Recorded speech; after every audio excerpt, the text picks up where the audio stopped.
abduhu wa rasuluh la nabiyya ba'dah. Assalamualaikum warahmatullahi taala wabarakatuh. Waalaikumsalam warahmatullahi wabarakatuh. Alhamdulillahirabbil alamin, puja dan puji syukur kita panjatkan kehadirat Allah Subhanahu wa taala. Sebab pada pagi hari ini sesuai dengan rencana kita akan melanjutkan kajian kita dalam rangkaian short course tentang Amirul Mukminin Al-Imam Ali bin Abi Thalib. Kita tahu bahwa 13 Rajab menurut riwayat adalah wiladah beliau, dan dalam kehidupannya beliau telah mewariskan kepada kita banyak sekali ilmu pengetahuan dan hikmah-hikmah yang hidup terus-menerus buat umat manusia, yang dapat dipedomani oleh siapa saja dalam berbagai aspek, baik politik, ekonomi, sosial, budaya, dan lain-lain. Dalam short course tahun ini, ICC mencoba mengangkat satu topik besar, yakni pelayanan atau konsep-konsep pelayanan menurut Imam Ali bin Abi Thalib.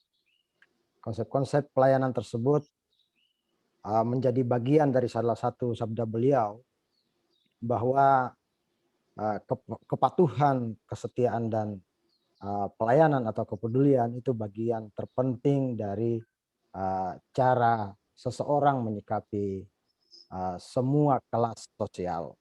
Untuk kelas sosial di atasnya memerlukan kepatuhan, kelas sosial yang setara dengannya memerlukan kesetiaan, dan kepada kelas-kelas sosial di bawahnya memerlukan kepedulian.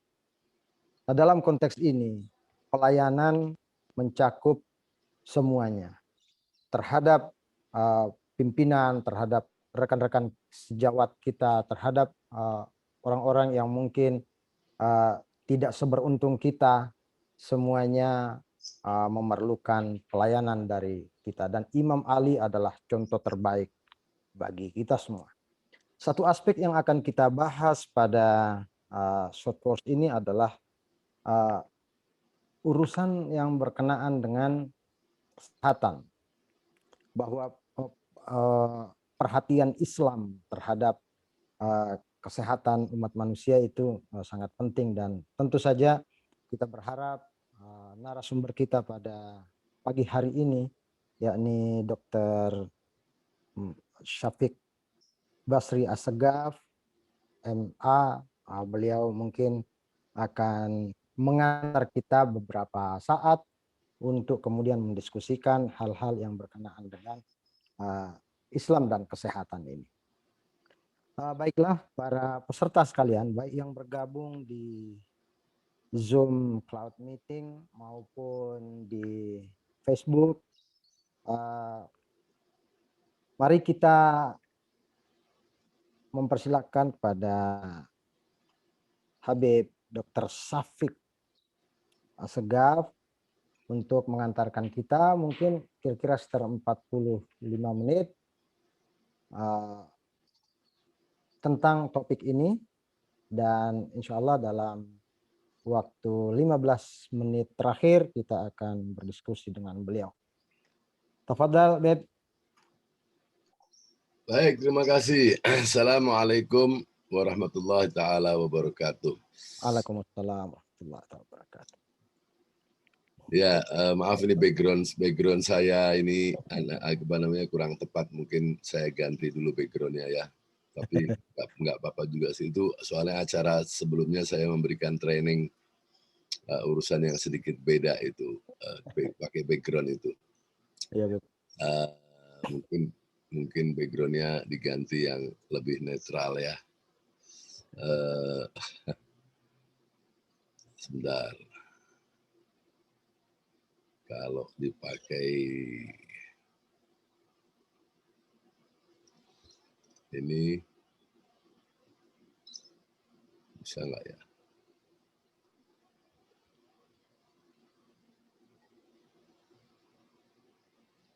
Tapi nggak apa-apa lah ya barangkali ya. Iya, Beb. Sebentar.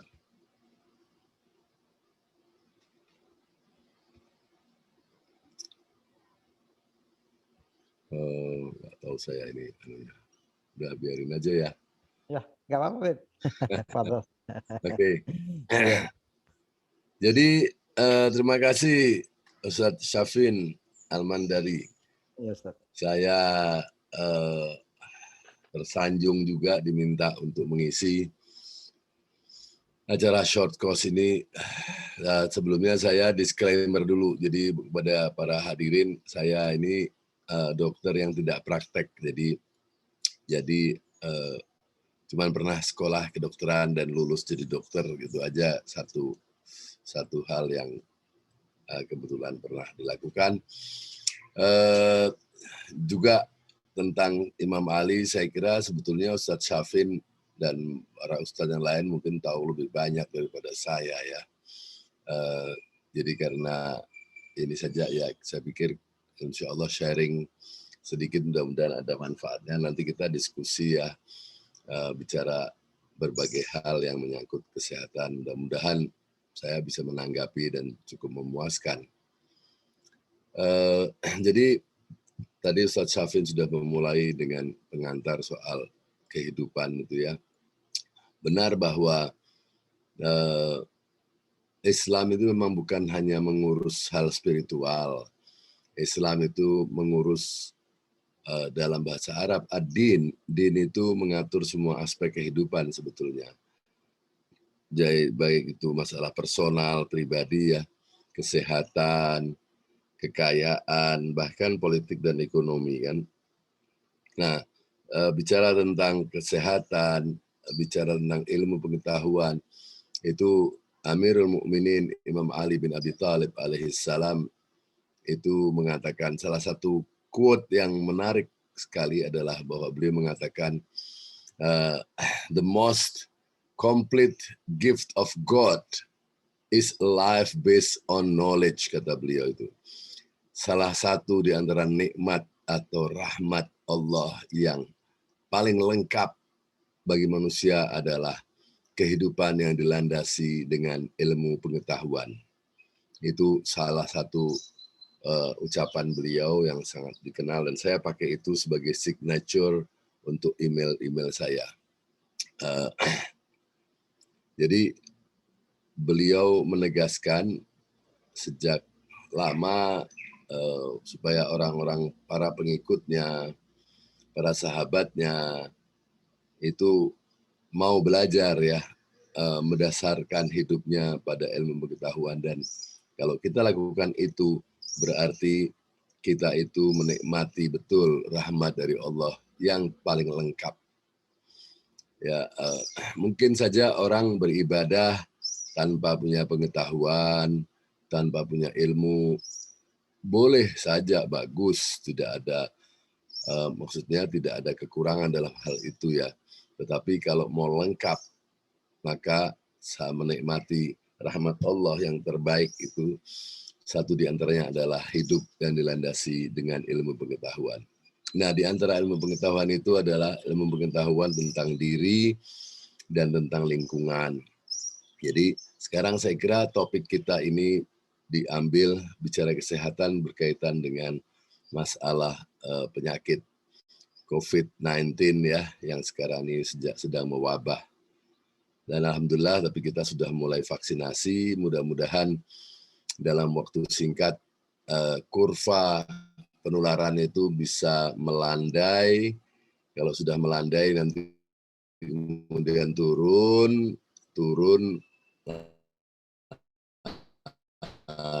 insya Allah makin cepat turun, menuntaskan atau hilang dari sekitar kita.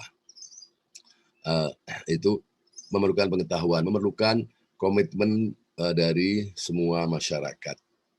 Tidak bisa pemerintah berjalan sendiri membuat peraturan-peraturan dan sebagainya kalau masyarakat tidak taat terhadap peraturan-peraturan itu. Jadi ada dua hal pendekatannya dalam urusan penyakit seperti wabah. Satu adalah pendekatan yang sifatnya non medis, ya kan? Yang non medis itu adalah sosial, yaitu kepada masyarakat, kepada komunitas, kepada rakyat, di setiap negara untuk melakukan tindakan-tindakan yang bisa mencegah penularan supaya angka penularan itu tidak naik terus, tapi bisa pelan-pelan melandai, nanti kemudian turun.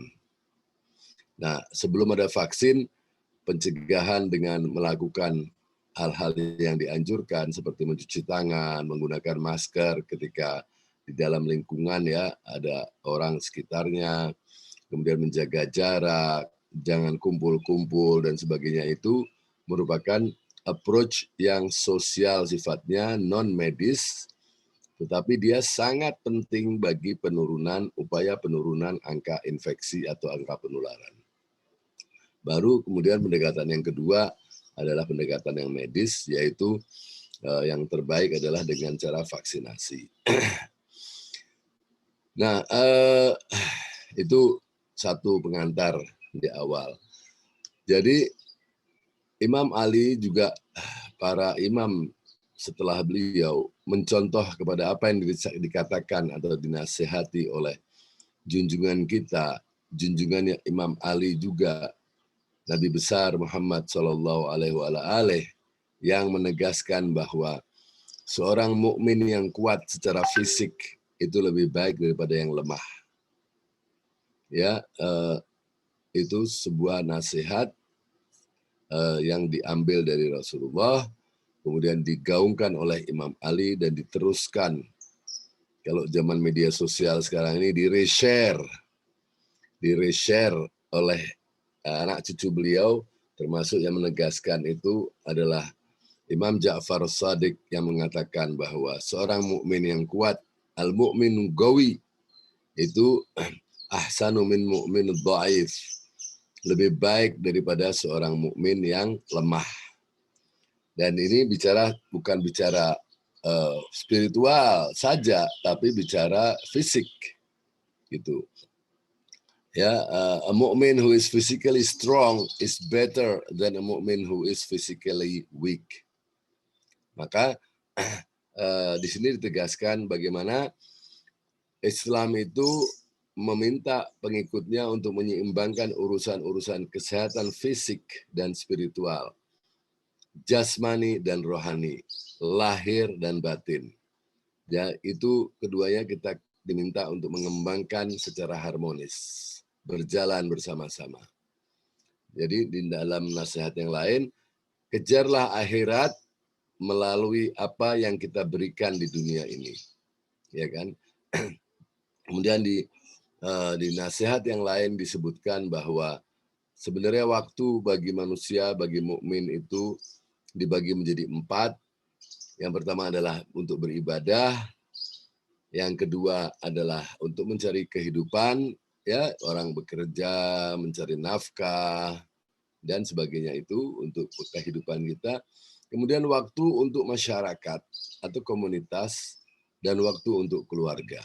Jadi ada waktu untuk diri sendiri, ada ya termasuk di dalamnya mencari nafkah, mencari kehidupan, tapi jangan lupa ada waktu untuk keluarga dan ada waktu untuk komunitas. Ketika kita bicara komunitas, itu berarti memperhatikan lingkungan sekitar.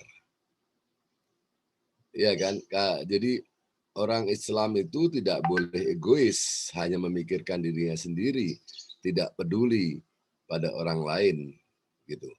Di dalam nasihat yang lain, Rasulullah SAW yang juga digaungkan oleh Imam Ali, hadis beliau itu yang mengatakan bahwa sebaik-baik manusia adalah yang bermanfaat bagi orang lain. Nah, kita bisa bayangkan dalam kaitan dengan pandemi ini, kalau kita membahayakan bagi orang lain karena kita ini menulari orang lain gara-gara kita tidak acuh, ya, atau bahasa anak sekarang itu cuek, tidak mau mentaati protokol kesehatan. Anda merasa diri hebat, Anda merasa diri tidak sakit, Anda tidak tidak mau pakai masker dan mentang-mentang dengan arogan mengatakan saya tidak akan tertular dan saya tidak bawa virus, jadi saya tidak perlu pakai masker.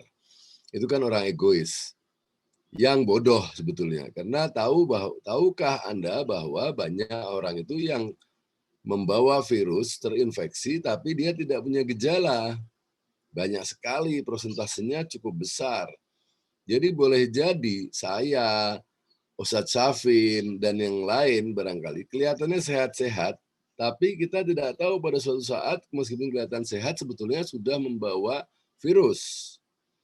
Dan ketika kita berhadapan dengan orang lain, maka kalau kita sudah mengandung virus di dalam diri kita, maka kita mungkin saja ya kemungkinan besar akan menulari orang lain yang berada di sekitar kita kalau kita tidak pakai masker. Nah, ini dalam situasi wabah ya.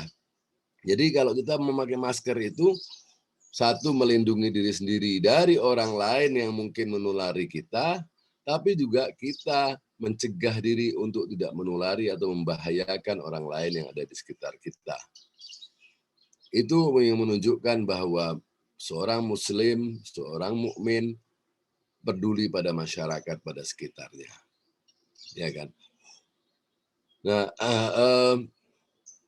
selain itu juga tadi itu untuk mencegah penyakit, ya Islam menurut kita sering cuci tangan. Sebelum ada wabah pun mencuci tangan itu sudah sangat dianjurkan, ya untuk menjaga kesehatan pribadi. Nanti setelah ini ada kita bicara juga bukan hanya cuci tangan sebetulnya, bagaimana Islam itu dalam hadis-hadisnya Rasulullah SAW yang kemudian juga dilanjutkan oleh Imam Ali dan keturunan beliau dan para imam yang lain menganjurkan bahwa seorang muslim, seorang mukmin, apalagi yang mukmin itu yang beriman kepada Allah, tanda-tandanya itu mereka menjaga kesehatannya, ya tubuh secara keseluruhan, kesehatan mulut, mensikat gigi dan sebagainya, sampai kepada memotong kuku, memendekkan. Kalau yang berkumis itu kumisnya harus digunting dengan rapi, ya, dan mungkin kalau yang berjanggut juga janggutnya terurus dan sebagainya. Semuanya itu harus diurus, ya, dan itu adalah bagian dari perilaku seorang mukmin. Ya, di sisi lain yang bersamaan dengan itu adalah soal kebersihan.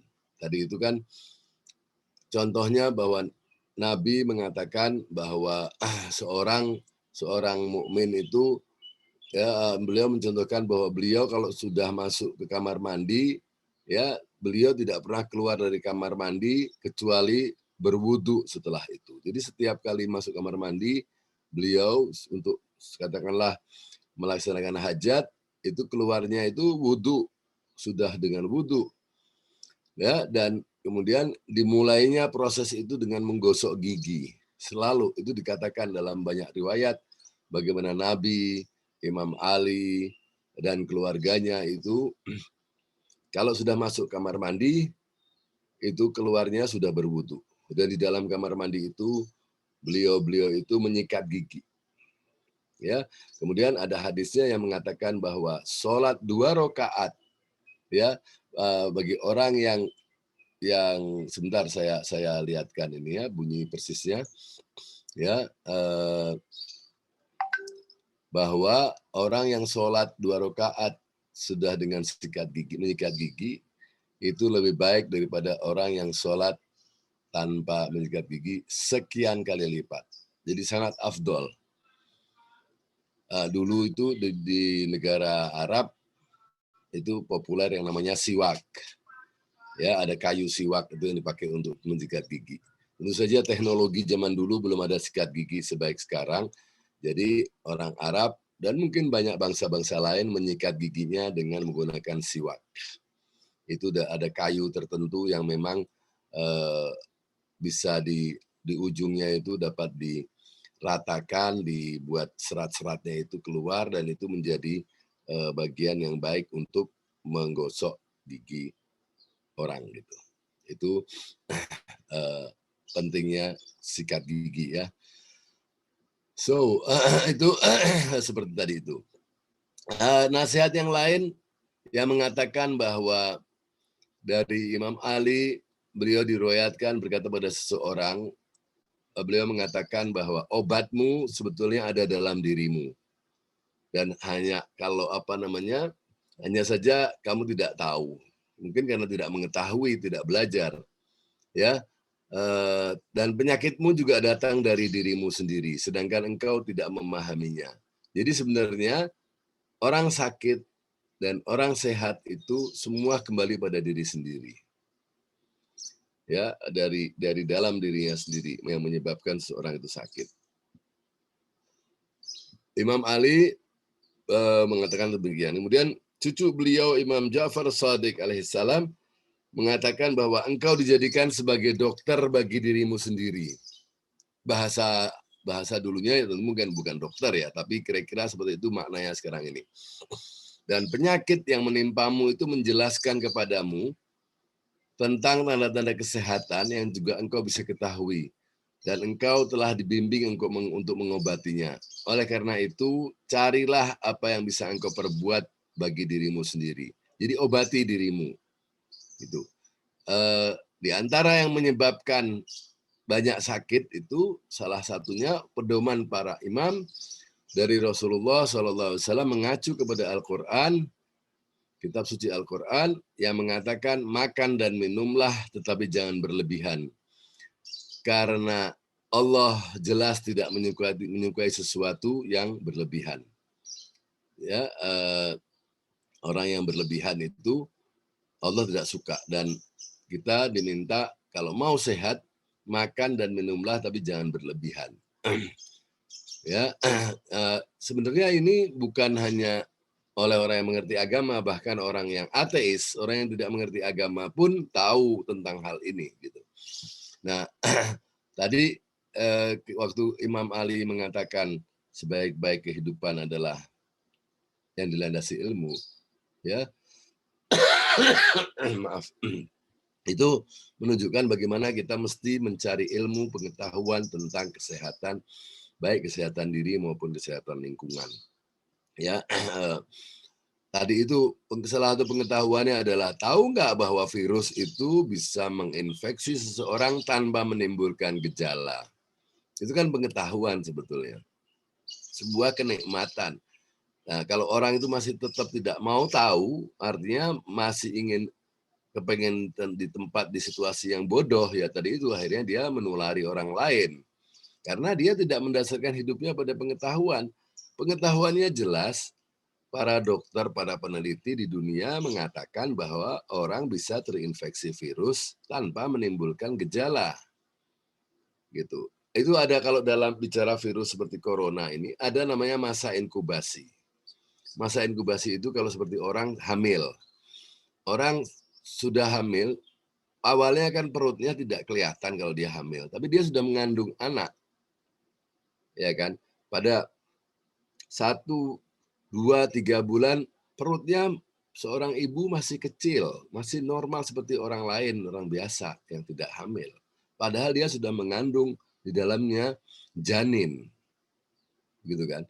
3 bulan pertama, nanti baru setelah 4, 5, 6 bulan terus makin besar perutnya, baru kelihatan bahwa seorang ibu sedang hamil.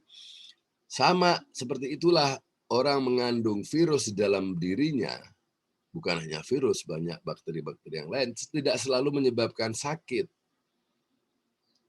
Bahwa kita punya mengandung, di dalam diri kita mengandung antigen, ya, antigen itu atau patogen yang dari luar, makhluk dari luar yang masuk badan kita. Nggak usah jauh-jauh, kalau Anda lihat tangan Anda ini di bawah mikroskop, maka Anda akan ngeri betapa banyaknya kuman dan virus segala macam yang ada di tangan kita ini. Subhanallah, kita dikasih nikmat pada Allah sehingga mata kita tidak mampu melihat hal-hal yang terlalu kecil di tangan kita ini. Sehingga kalau kita semua kelihatan ini, kita mungkin nggak bisa hidup tenang. Ya kan? Akan ada sekian miliar ini kuman, bakteri, virus, dan macam-macam di tangan kita. Belum lagi di mulut kita, di dalam hidung kita, di dalam perut kita, di usus Kalau tidak ada bakteri yang membusukkan di dalam usus kita, kita tidak bisa buang air. Orang itu bisa mejen, tidak bisa buang air berhari-hari kalau ada gangguan di dalam saluran cernanya. Di dalam usus ada bakteri-bakteri, khususnya yang paling banyak adalah Escherichia coli.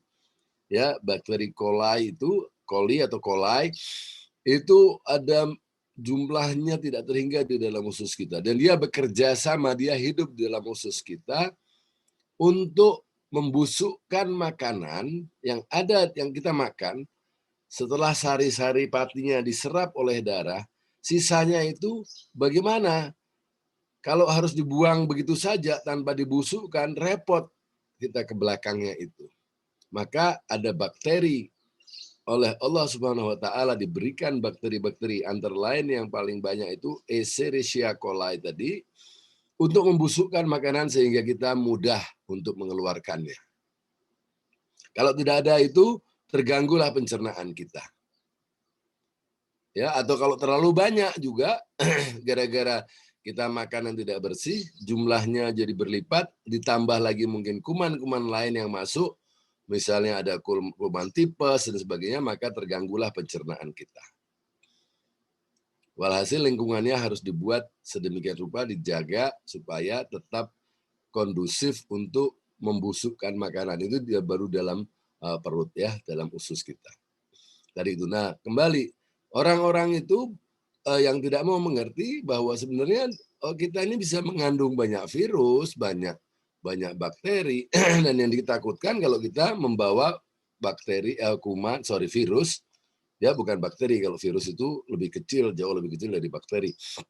Yang sekarang ini sedang mewabah, yang namanya coronavirus itu.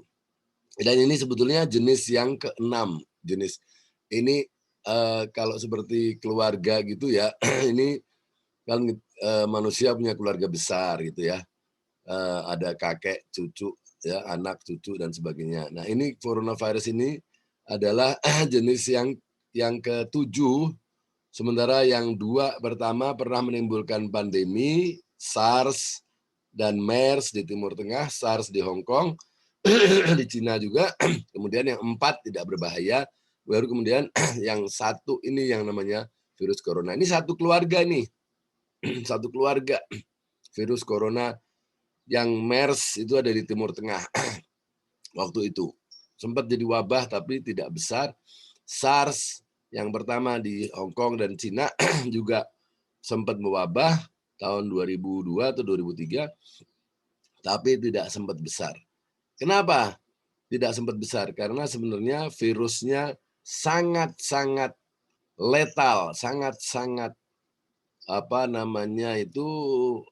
fatal, membunuh orang, virus SARS yang pertama itu.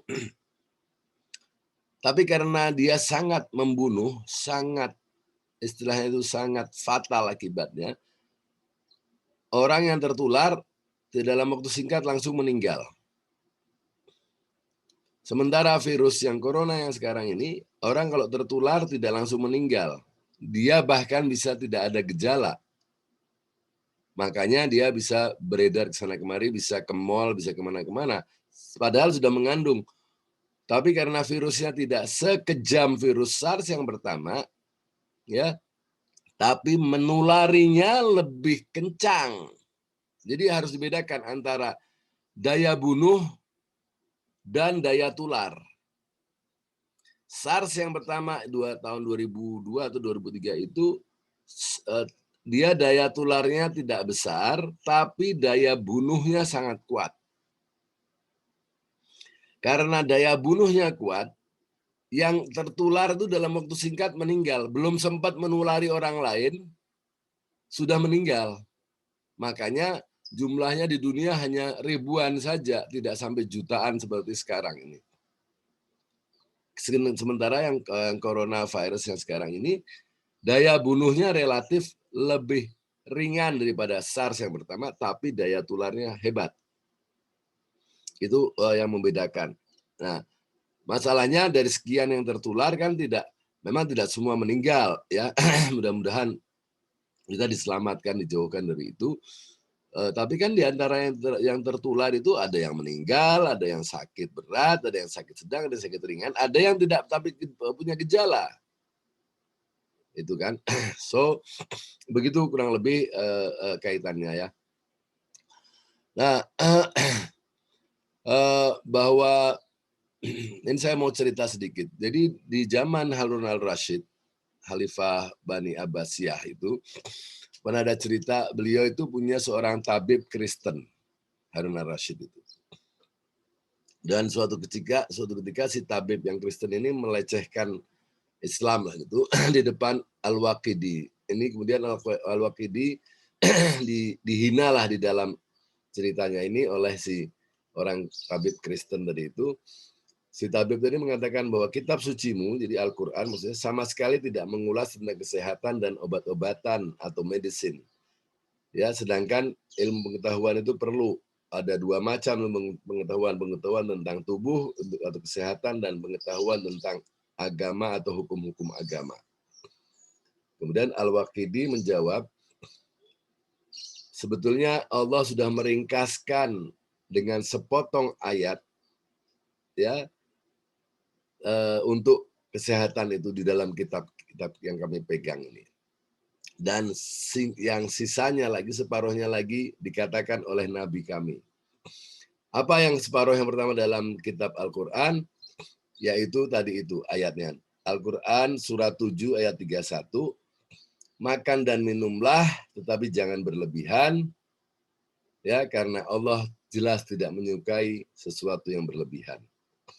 Itu yang dimaksud Al-Waqidi, separuh dari agama ini diajarkan oleh Al-Quran. Dan separuhnya lagi diajarkan oleh Rasulullah SAW, oleh Nabi kami mengajarkan bahwa barang siapa yang makan sedikit, ya, ia akan punya badan yang sehat dan hati yang murni atau bersih. Dan siapa yang makan terlalu banyak akan menjadi sakit dan keras hati. Di dalam redaksi yang lain, Rasulullah SAW yang juga digaungkan nasihatnya oleh Imam Ali, dikatakan bahwa perut adalah pusat atau gudang semua penyakit. Dan diet merupakan obat yang terbaik. Dan berikanlah pada badanmu apa yang terbaik bagi dirinya. Jadi nasihat yang pertamanya separuh dari Al-Quran, dari dikutip, surat 7 ayat 31, Kulu washrobu wala tusrifu, ya. Makan dan minumlah tapi jangan berlebih-lebihan. Itu yang dikatakan oleh Al-Waqidi waktu menjawab si tabib Kristen yang dipakai oleh Khalifah Harun al-Rasyid tadi itu.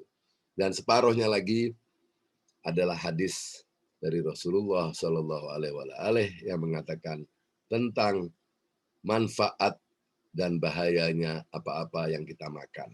Jadi dikatakan dalam hadisnya itu bahwa perut adalah gudang semua penyakit dan diet ya menjaga, maksudnya dia itu menjaga makan kita yang baik, dipilih yang baik, dan juga nanti di redaksi yang lain adalah berpuasa itu menjadi obat bagi tubuh kita.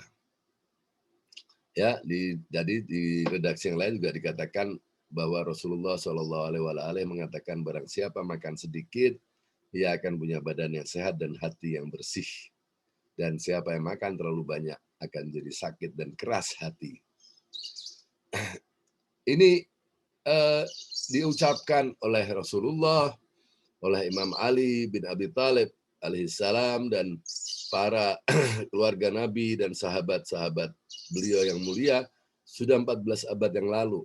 Sementara baru belakangan ilmu pengetahuan para dokter itu mengetahui apa saja yang menyebabkan orang sering sakit.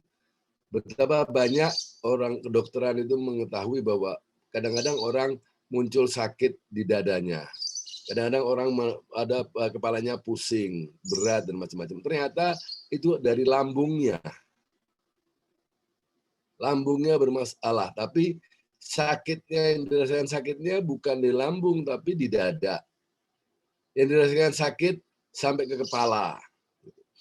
Itu dari penelitian kedokteran ternyata diketahui itu semua kebanyakan disebabkan dari perut.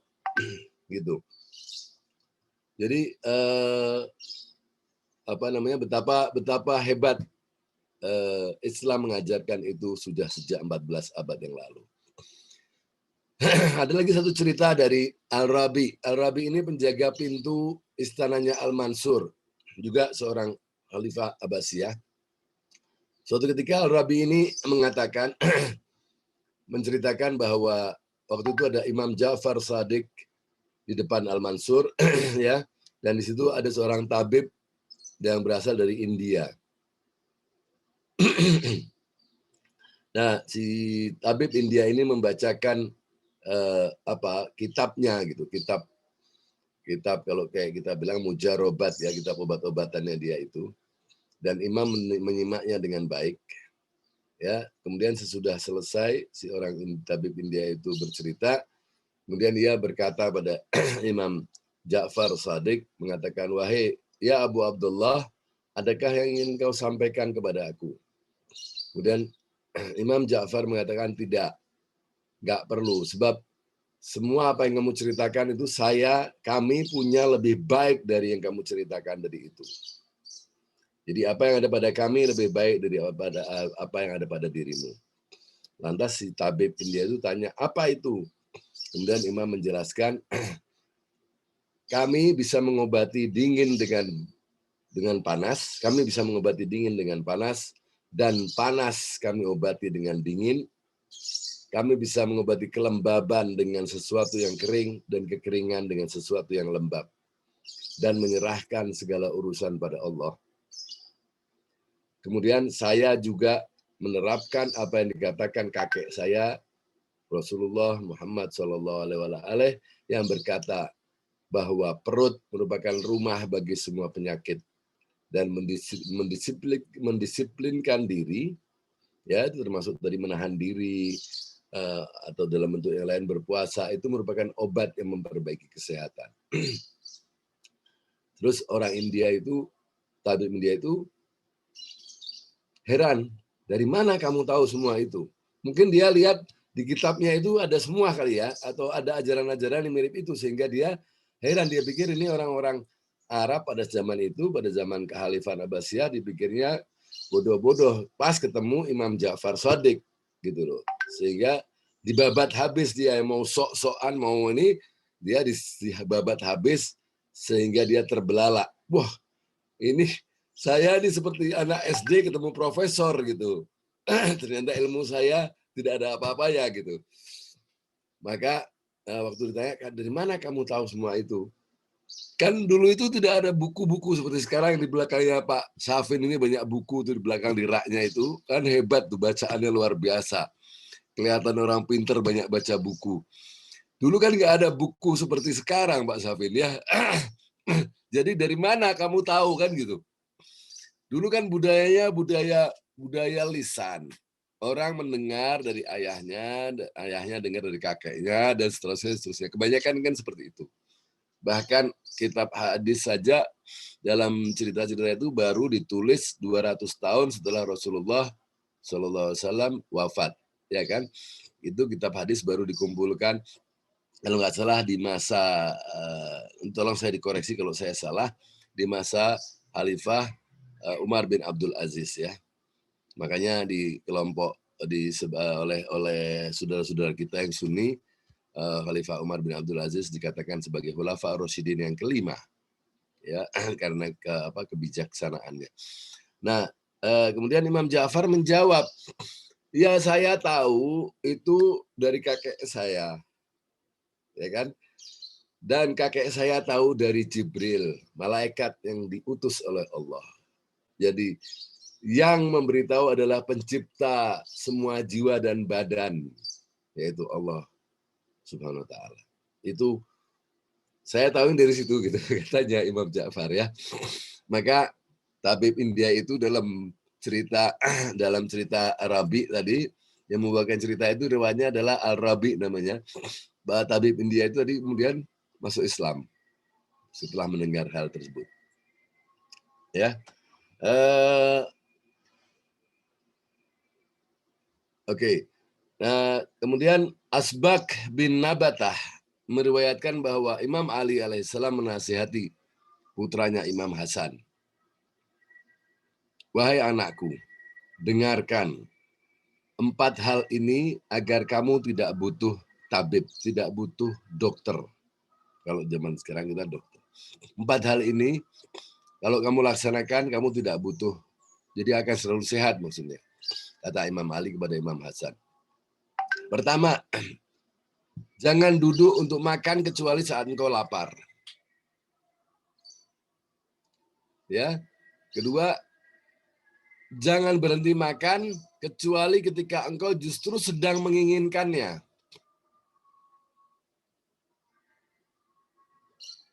Ketiga, kunyahlah makananmu secara benar-benar, secara baik.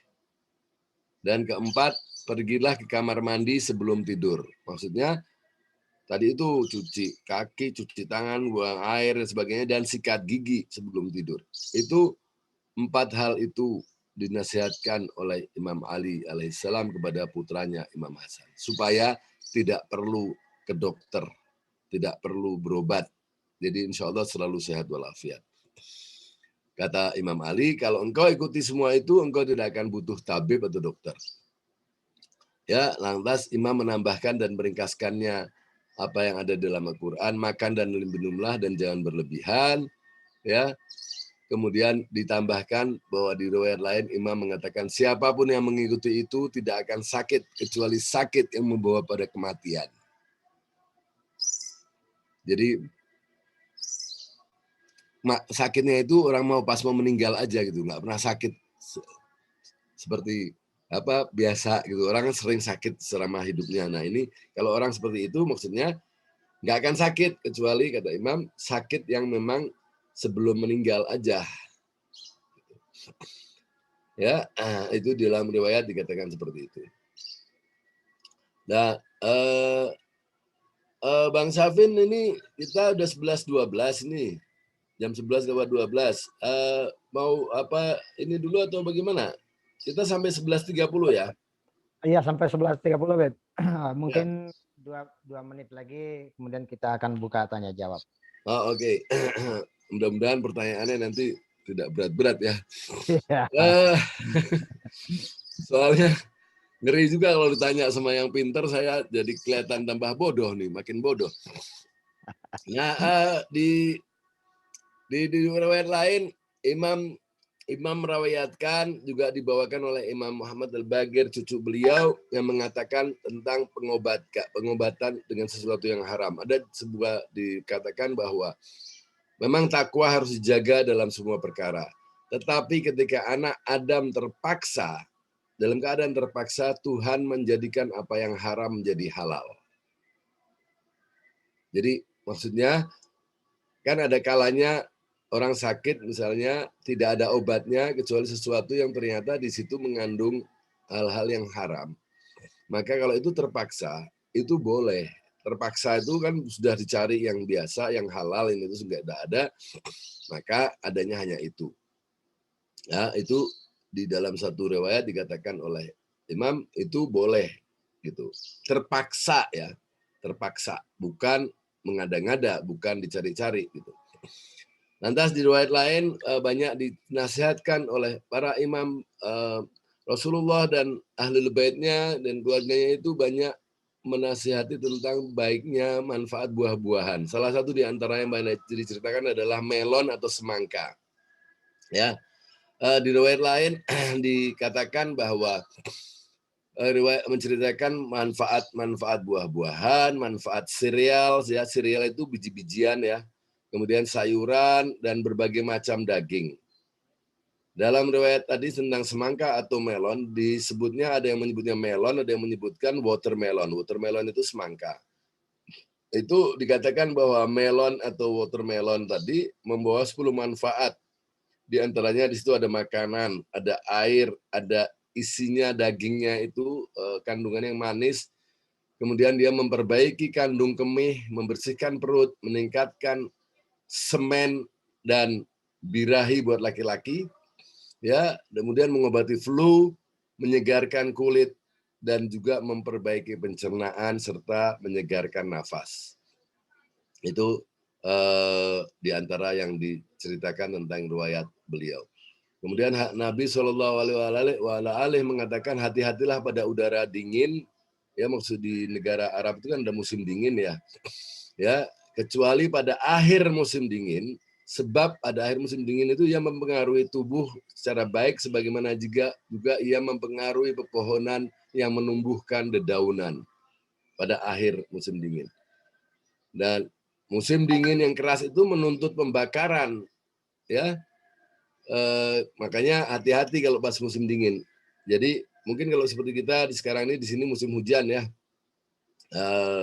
Barangkali kan memang kalau musim hujan suka banyak penyakit muncul ya, demam berdarah dan sebagainya. Tapi yang diceritakan oleh Nabi itu musim dingin tentu saja di negara yang ada seperti di negara Arab. Kalau dinginnya di sana itu kalau lagi dingin kan luar biasa di negara-negara tersebut ya, di negara Arab itu sangat kering sehingga musim dinginnya betul-betul menggigit tulang ya. Kemudian terakhir nih sebelum ditutup ya, kembali Imam Ja'far Shadiq, cucu Imam Ali bin Abi Thalib alaihissalam yang kita peringati hari kelahirannya sekarang ini, mengatakan ada 12 unsur atau elemen manfaat menggosok gigi. Dia membersihkan mulut, menguatkan pandangan mata, menyenangkan Tuhan, memutihkan gigi, mencegah gigi berlubang, menguatkan gusi, meningkatkan appetite orang yang untuk nafsu makan ya. Jadi bisa kalau gigi bersih itu untuk makan kan bisa lebih terdorong gitu ya. Tapi kembali ada tadi resepnya itu makannya hanya sedikit dan berhenti ketika kita masih ingin. Gitu. Kalau kita kan sekarang enggak. Kalau lagi ingin, wah mumpung nafsu terus tambah lagi gitu. Dan sibuk foto-foto, selfie, makanan dipamerkan di sana sini. Wah ini. Padahal Imam Ali alaihissalam mencontoh Rasulullah SAW mengatakan justru supaya kita ini mencegah diri jangan sibuk sama makan. Dan dari itu juga dia menyingkirkan plak gitu ya, kerak-kerak gigi, menguatkan ingatan, kemudian dia meningkatkan perbuatan baik dan membuat malaikat senang. Jadi di antaranya itu yang 12 elemen kata Imam Ja'far Shadiq manfaatnya gosok gigi. Makanya Nabi SAW mengatakan 2 rakaat yang didahului menyikat gigi lebih baik daripada 70 rakaat tanpa sikat gigi. Orang-orang tua dulu yang mungkin masih konvensional selalu membawa kayu siwak di kantongnya. Setiap mau sholat itu selalu bersiwak di giginya ya. Ya kita sekarang tidak harus itu, saya kira boleh sikat gigi di kamar mandi sebelum kita sholat gitu ya, atau dimanapun lah gitu. Tidak harus hanya dengan siwak kan. Dan insya Allah tetap saja dengan cara seperti itu tetap mendapat, kalau itu ada sunnah Nabi tetap aja ada sunnahnya. Saya kira sementara itu Ustaz Syafin. Ya, Beb. Terima kasih banyak Dr. Syafiq Basri Assegaf. Ini beliau juga karena selain dokter beliau pernah lama menjadi jurnalis. Beliaunya adalah jurnalis senior. Kemudian memiliki kepakaran dalam hal komunikasi sehingga tidak terasa kita sudah lebih dari target setengah jam sampai 40 menit. Dan kita sekarang ini di bagian terakhir memberikan kesempatan kepada para peserta yang ikut, baik di Zoom, cloud meeting maupun di Facebook kalau ada yang ingin bertanya. Tapi sebelumnya saya ada titipan pertanyaan ini, Beb. Ya. Begini, mengapa kitab-kitab kesehatan dari Imam Ja'far As-Shadiq alaihissalam tidak dikembangkan di era modern ini? Apakah dokter muslim di era modern ini tidak percaya diri lagi? atau sudah ada konsep lain yang bisa menjadi pengganti dari kitab-kitab kesehatan dari para imam itu? Kira-kira begitu, Beb. Waduh, itu pertanyaannya mestinya dikirimkan kepada adik saya itu yang bekerja perusahaan penerbit buku. Tapi sekarang karena sekarang buku ini nggak laku, siapa sekarang baca buku, saya mau tanya. Apalagi anak-anak remaja kita, apalagi generasi milenial dan generasi Z. Ya, itu pertanyaan. Memang betul bahwa seharusnya ada buku-bukunya seperti itu. Barangkali di negara-negara tertentu mungkin banyak terserak ya, tapi berserakan buku-buku seperti tadi. Barangkali kalau kita pergi ke perpustakaan-perpustakaan di beberapa negara di dunia, mungkin banyak buku-buku seperti tadi. Tapi mungkin belum diterjemahkan atau disalin ke bahasa Indonesia. Ya, saya tahu di antara perpustakaan-perpustakaan negara-negara seperti Lebanon, Mesir, Iran, itu perpustakaannya hebat-hebat mereka itu. Ya, seorang rektor dari, saya ingat waktu saya pernah bertugas di Aceh. Waktu itu ada rektornya Universitas IAIN Ar-Raniri, Profesor Yusni Sabi. Profesor Yusni Sabi kebetulan diundang berkunjung ke Iran. Saya sedang di Aceh waktu itu. Kemudian beliau pulang dari sana, ketemu, saya tanya, bagaimana Prof? Beliau ini profesor, doktor, PhD, lulusan Amerika, menjadi rektor waktu itu di IAIN Ar-Raniri. Pulang dari Iran itu, saya tanya bagaimana Prof kesan-kesannya. Dia bilang, waduh luar biasa. Saya itu hampir nggak keluar dari perpustakaan. Anda tahu sendiri, saya orang pendidikan, jadi asik sekali lihat buku. Nah, dia bilang, di sana itu mereka punya semua buku-buku yang ada di tempat kita, tapi kita nggak punya buku-buku yang ada di sana. Saya ini lulusan Amerika, dia bilang. Dia tahu, jadi saya bisa membandingkan bagaimana library di Amerika begitu hebatnya ya, dan di Indonesia karena beliau juga rektor universitas IAIN, jadi urusannya adalah urusan belajar mengajar dan urusan perpustakaan kan, namanya profesor gitu. Tapi beliau pulang dari sana terkagum-kagum, banyak buku yang luar biasa sehingga dia nggak keluar-keluar. Jadi saya bilang, Prof ini jalan-jalan jauh ke Iran cuman nongkrong di perpustakaan, jangan-jangan, dia ketawa ya. Jadi karena asiknya banyak betul buku-buku yang kita tidak punya. Nah, yang bertanya tadi pada titip sama Ustadz Syafin tadi, mungkin juga perlu lihat ke sana, lihat perusahaan dan pelajari, barangkali ada buku-buku tadi ya. Di negara-negara seperti Iran, di Mesir juga saya kira Al-Azhar itu sangat-sangat populer, sangat bagus perpustakaannya, dan di beberapa negara lain. Mungkin itu jawaban saya, Pak Syafin. Terima kasih. Terima kasih, Beb. Ya. Rekan-rekan sekalian, kita tinggal sedikit lagi nih waktunya, 5 menit mungkin kurang lebih. Kalau ada yang ingin ditanyakan secara langsung boleh, mau pakai chat juga boleh, nanti kami bacakan. Silakan, ada yang ingin bertanya. Tidak harus hanya bertanya, mungkin menambahkan juga. Atau Ini menambahkan, banyak orang pintar Pak Syafin di sini. Ada Ustazah Aminah itu, ada Pak Ali Saleh itu dari Bandung. Orang-orang pintar di sini banyak nih. Jadi boleh menambahkan juga. Ada Ibu Fatma Basri ini dari Jeddah nih, menyimak nih. Saya tahu nih kebetulan masih family. Mungkin bisa cerita banyak itu. Ada Ibu Heni Hayat. Ini wah banyak orang pintar di sini nih.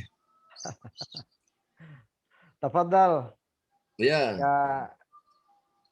Kak Mince, Bu Aminah Ali Asgaf, ini guru yang baik ini, guru yang sangat disenangi oleh murid-muridnya. Oh iya, luar biasa. Silakan Bu Aminah mungkin menambahkan banyak ilmunya, di-share sama kita lah. Ada yang lain mungkin Pak Ali? Oh ya, ini ada pertanyaan Beb, dari ruang chat. Apakah siwak itu eh, apa pas untuk apakah sikat gigi itu pas dengan menggunakan siwak? Ya, saya kira nggak tahu kalau ngomong secara penelitian secara medis gitu, saya tidak pernah, saya tidak tahu terus terang aja. Kita ini kan kalau nggak tahu bilang nggak tahu, nggak boleh sok tahu ya. Tapi perkiraan secara logika begini saja secara rasio, zaman dulu belum ada sikat gigi. Kapan sih mulai ada sikat gigi dikenal yang diproduksi oleh pabrik-pabrik itu? Ya kan, kan baru belakangan. Ya, nah banyak ilmu pengetahuan ini sampai sekarang pun kita masih banyak yang tidak tahu gitu. Pengetahuan manusia ini sangat-sangat terbatas. Ya kan? Jadi tapi berkembang dari tahun ke tahun, dari waktu ke waktu. Nah, mungkin dulu itu karena memang tidak ada sikat gigi seperti zaman sekarang ini, ya siwak tadi sesuatu yang sangat baik dan memang dia membersihkan gigi. Saya menyimpan siwak di rumah dan kadang-kadang saya pakai juga gitu ya. Gitu nggak apa, maksudnya kalaupun dipakai tidak ada ruginya kan, tetap aja dia bagus gitu dan insya Allah juga kita mendapatkan sunnah Nabi gitu ya.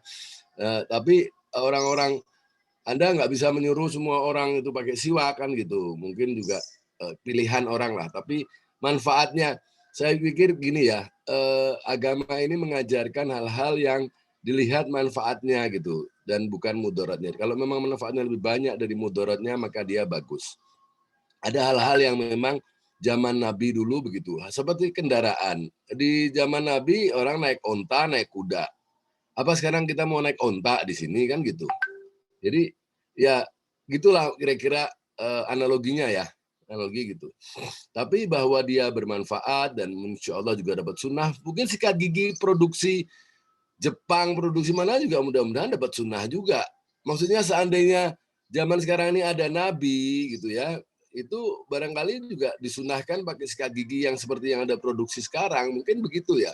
Tapi karena dulu adanya itu ya sudah itu gitu kan.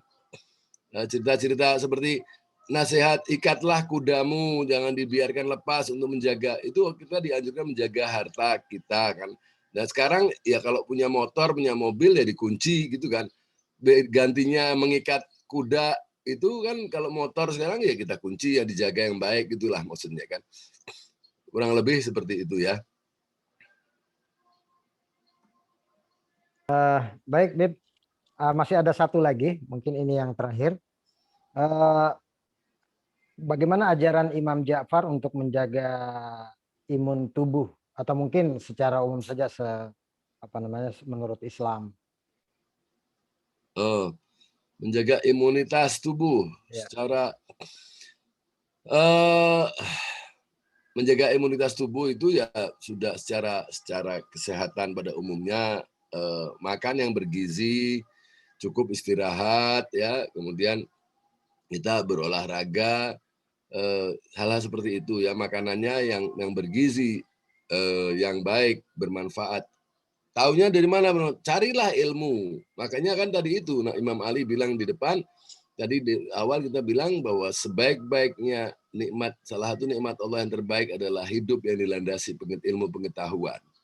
Jadi ya cari tahulah dan di tempat lain dan dikatakan bahwa kita ini menjadi dokter buat diri kita sendiri. Cari tahu mana makanan yang bermanfaat. Kita di waktu kecil diajari 4 sehat 5 sempurna. Makanan itu mengandung protein, mengandung karbohidrat, mengandung lemak, ya kan? Dan hal-hal itu kita jaga supaya seimbang makanan kita, gitu kan? Hal seperti itu yang dengan baik dilakukan, makanan yang sehat, minuman yang sehat, ya, istirahat cukup, dan kegiatan aktivitas yang baik yang cukup. Insya Allah imunitas kita akan terjaga. Dan jangan kumpul sama orang yang sedang mengandung virus corona. kecuali kita yakin sekali, tapi itu jadi sombong takutnya kalau mentang-mentang nggak percaya pada itu kemudian sakit beneran malah sama Allah. Kalau orang sombong biasanya terus dikasih tuh, nggak biar tahu rasa gitu ya. Iya. Baik, Lid. Ya, Kita sudah di penghujung acara kita. Alhamdulillah, kita ucapkan terima kasih kepada Habib Dr. Syafiq Basri Assegaf, MA. Beliau memaparkan banyak sekali hikmah-hikmah dari Imam Ali dan tentu saja diambil dari Rasulullah SAW dan yang diteruskan oleh para imam setelahnya. Hikmah-hikmah tersebut saya rasa akan menjadi bagian yang terpenting dari pelajaran kita pada pagi hari ini. Mudah-mudahan saja dalam kehidupan kita bisa mengamalkannya. Bahwa amin. memperhatikan lingkungan sekitar kita adalah bagian yang utuh dari sikap seorang mukmin dan kepedulian terhadap lingkungan sekitar menjadi amanah terpenting dalam cara hidup kita sebagai seorang mukmin atau muslim. Semua itu menentukan masa depan kita, keberadaan kita sekarang, dan itu memerlukan ilmu pengetahuan seperti yang dijelaskan oleh Habib Syekh tadi. Imam Ali sendiri disebut oleh Rasulullah SAW sebagai gerbangnya ilmu ketika beliau adalah kota ilmu. Tentulah karena pengetahuan beliau yang luas itu membuat kehidupan beliau amat arif, termasuk kepeduliannya terhadap kesehatan diri, keluarga, komunitas, dan tentu saja alam semesta secara umum. Atas nama panitia di ICC dan peserta yang mengikuti kajian ini, mengucapkan terima kasih yang sebesar-besarnya kepada Habib Dr. Syafiq Basri Assegaf, MA, atas ilmu yang diberikan pada pagi hari ini.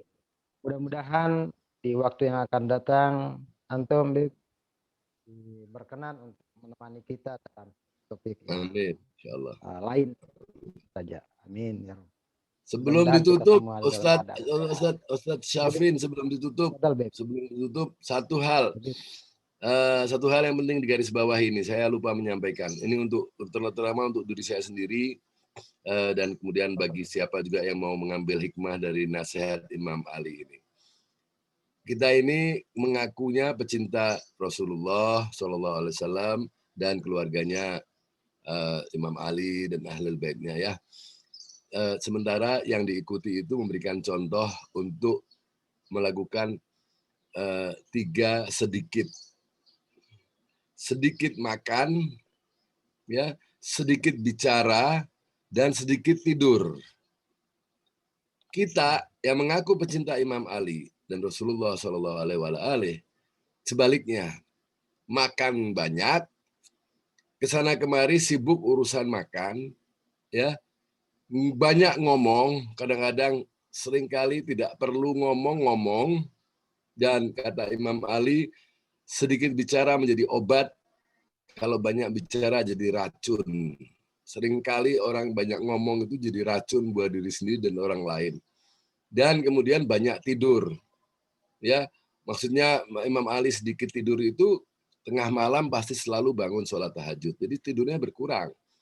Ya, bicaranya sedikit. Jadi sedikit tidur, sedikit makan, sedikit bicara. Kita tinggal berkaca pada diri kita sendiri. Termasuk saya nih, nasihat buat diri saya sendiri terutama. Jangan-jangan kita lakukan tiga-tiganya terbalik. Ya, itu aja sih, sekedar catatan akhir Pak Ustadz Syafin. Terima Ya, kasih. ya. Terima kasih banyak, Ya, Alhamdulillahirrahmanirrahim. Mungkin itu sekalian sebagai closing statement dari Dr. Syafiq Basri Assegaf. Sekali lagi atas nama peserta dan panitia mengucapkan terima kasih kepada Antum, Beb. Mudah-mudahan di waktu yang akan datang kita bisa berkomunikasi lagi dalam kajian yang lain. Terima kasih. ya. Saya serahkan kembali kepada host untuk menutup, langsung ditutup saja. Baik. Terima Ya, kasih. terima kasih. Kita akhiri dengan ucapan salawat ala Muhammad wa ali Muhammad. Allahumma sholli ala Muhammad wa ali Muhammad. Terima kasih. Assalamualaikum warahmatullahi wabarakatuh. Waalaikumsalam warahmatullahi wabarakatuh. Terima kasih banyak buat semuanya. Ya. Bu Aminah, terima kasih. Ya, terima kasih Bu Aminah. Terima Terima kasih Pak kasih Sakin. Alhamdulillah. Ya. Luar teman-teman. biasa manfaat. Amin, amin, insyaallah. Terima kasih Syarifah Maisaro, Ibu Fatma Basri, Oh, ada Kak Mai juga ya, ada. Ibu ya banyak nih beberapa nih. Bu Fatma dari Jati Padang dan yang lain-lain. Assalamualaikum warahmatullahi wabarakatuh. Waalaikumsalam warahmatullahi wabarakatuh. Ya, izin juga duluan. Assalamualaikum. Ya, terima kasih semuanya. Kak Mai dan semuanya.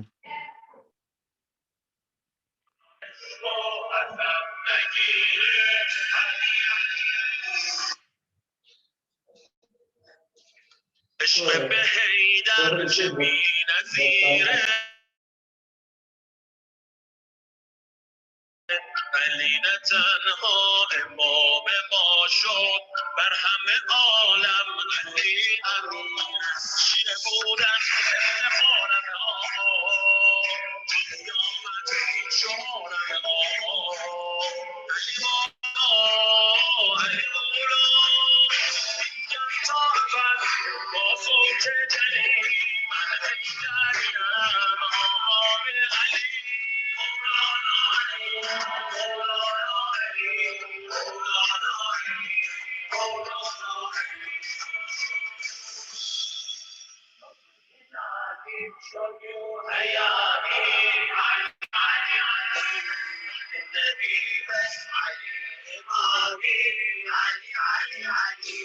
قلبي ينادي شوقي وهيامي بعد النبي بس علي إمامي غصبا على الماء يطير ولاء لا فتح إلا علي كلامي واللي يسمع كل من